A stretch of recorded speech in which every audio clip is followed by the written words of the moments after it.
Olá, eu sou o professor Júlio Lima e hoje, dando continuidade aos nossos estudos, nós vamos falar de mais dois pontos diferentes sobre o direito empresarial. Como você já deve ter percebido, todas as vezes que nós nos referimos à empresa, nós utilizamos para nos referir à empresa de um nome que é conhecido por todo mundo, de uma marca da empresa. Esse assunto das marcas é o nosso próximo tema, mas antes disso nós vamos falar de um outro nome da empresa, o seu nome oficial. Toda empresa, além da marca, além daquele nome fantasia que é conhecido, ela tem um nome oficial, um nome de registro. E existem algumas regras para a criação e para a titulação da empresa neste nome. Em verdade, nós temos três tipos diferentes de nomes que uma empresa pode ter. A empresa pode ter um nome que a gente chama de firma ou razão individual. A empresa pode ter a firma ou razão social. E a empresa pode ainda ter a denominação social.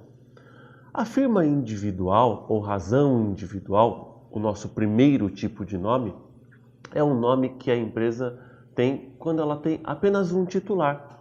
Por exemplo, se a pessoa resolve realizar a atividade como firma individual, ela necessariamente vai ter uma razão ou firma individual. A razão ou firma individual, ela obrigatoriamente tem que ter o nome do indivíduo que é titular da empresa. Então, por exemplo, vamos imaginar que uma pessoa de nome João Silva resolve realizar a atividade empresarial como firma individual. Se ele for realizar a atividade como firma individual, ele obrigatoriamente no nome oficial, no nome de registro, vai precisar colocar o nome dele, o nome João Silva. Então, imagina, por exemplo, que ele vai trabalhar com um açougue. Ele pode colocar o nome dele, João Silva Açougue. Ele pode colocar J. Silva Açougue. Ou pode colocar só Silva Açougue. O importante é que ele coloque, que ele insira no nome oficial, aquele nome que vai ser registrado lá na junta comercial, o nome dele. Agora, vamos imaginar que a gente não está falando de uma empresa que vai ser exercida por uma pessoa só. Vamos imaginar que estamos falando de uma empresa que vai ser exercida por uma sociedade. Uma sociedade do João Silva, por exemplo, com o Miguel Souza. Se a gente está falando de duas pessoas, aí o nome oficial ou nome de registro vai se chamar firma ou razão social. Porque a gente está falando de uma sociedade. A firma ou razão social, ela pode ser composta pelo nome de um ou dos dois sócios.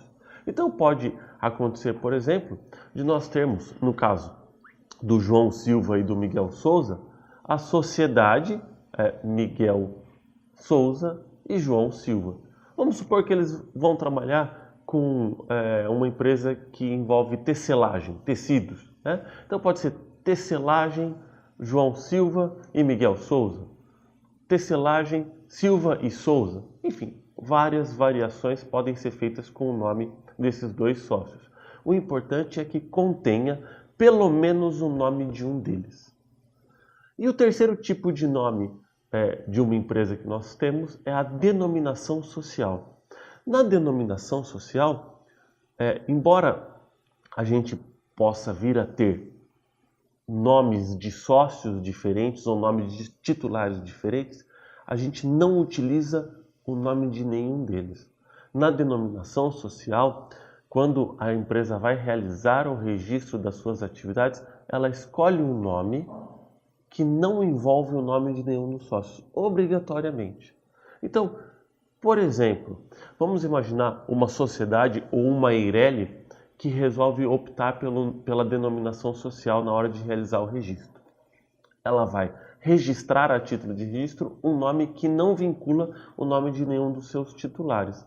Ela pode, por exemplo, escolher o nome Magazine Estrela, pode escolher o nome Tecelagem Colorida, enfim, qualquer tipo de nome que não envolve o nome dos sócios. Existem algumas regras específicas que determinam que o tipo de empresa utilize um desses tipos diferentes de nome. Por exemplo, a firma individual, Aquela firma que é feita por um sócio, por um titular só, ela obrigatoriamente tem que ter a razão individual.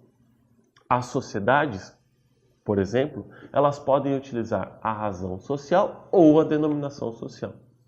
E a Eireli, ela pode utilizar a firma individual ou a denominação social. Quer dizer, a depender do tipo, da forma de empresa que vai ser constituída, existem regras que vão determinar que ela utilize um desses 3 tipos diferentes.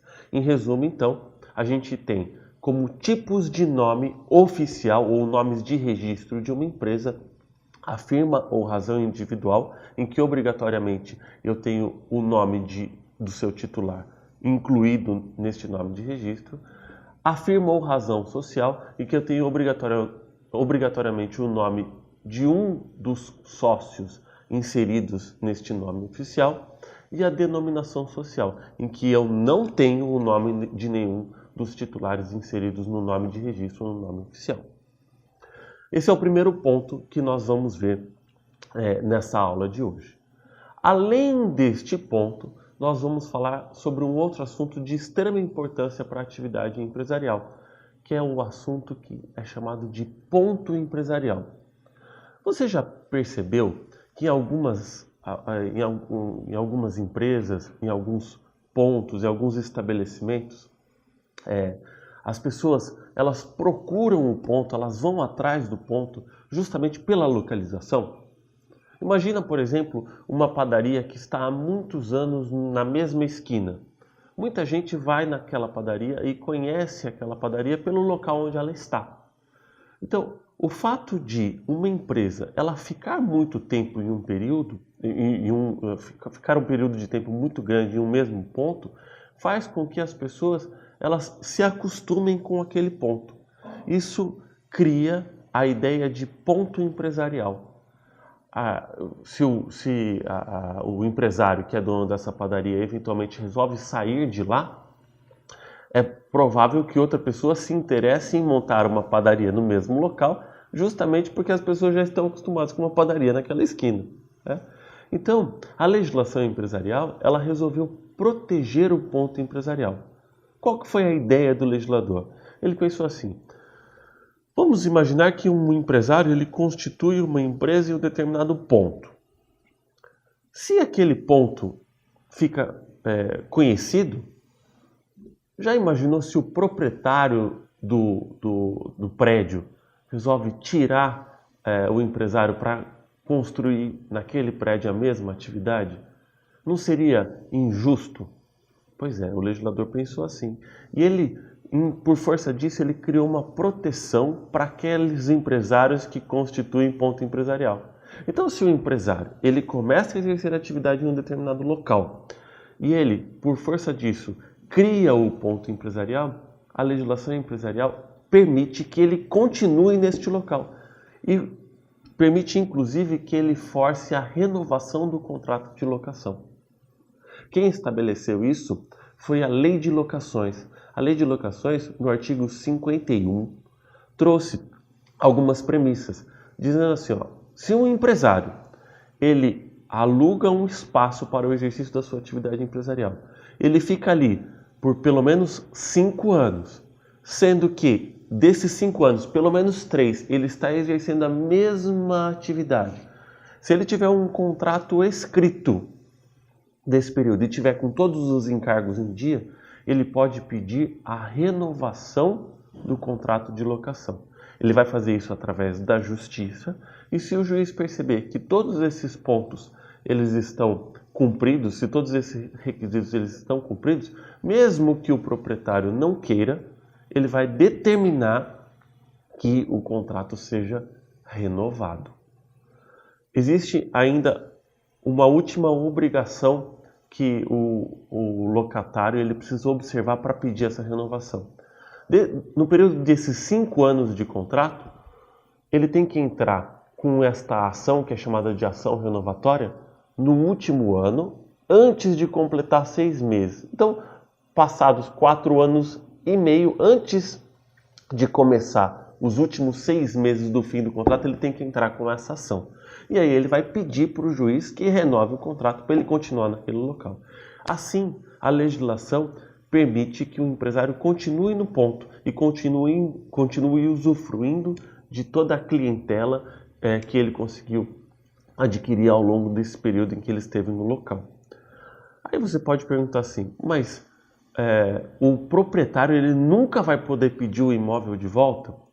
A legislação estabelece algumas exceções. O proprietário ele poderá sim pedir o imóvel de volta, desde que seja para reformar o local por força de alguma determinação do poder público, isso está estabelecido na lei de locações também, ou ainda se for para a utilização do imóvel por ele próprio. Imagina que ele quer utilizar o imóvel por ele próprio. Porém, ele poderá utilizar ele próprio o imóvel, mas não para o exercício da mesma atividade. Por exemplo, se ele resolve morar naquele local, se ele resolve realizar uma outra atividade diferente daquela que era utilizada pelo locatário, aí sim ele pode pedir o imóvel. Agora, para constituir a mesma atividade, ou seja, para aproveitar daquilo que o empresário conseguiu a título de clientela, ele não pode. Enfim, com os estudos de hoje, nós vimos então os diferentes tipos de nomes empresariais e nós vimos algumas regras que envolvem a questão do ponto empresarial. Bons estudos!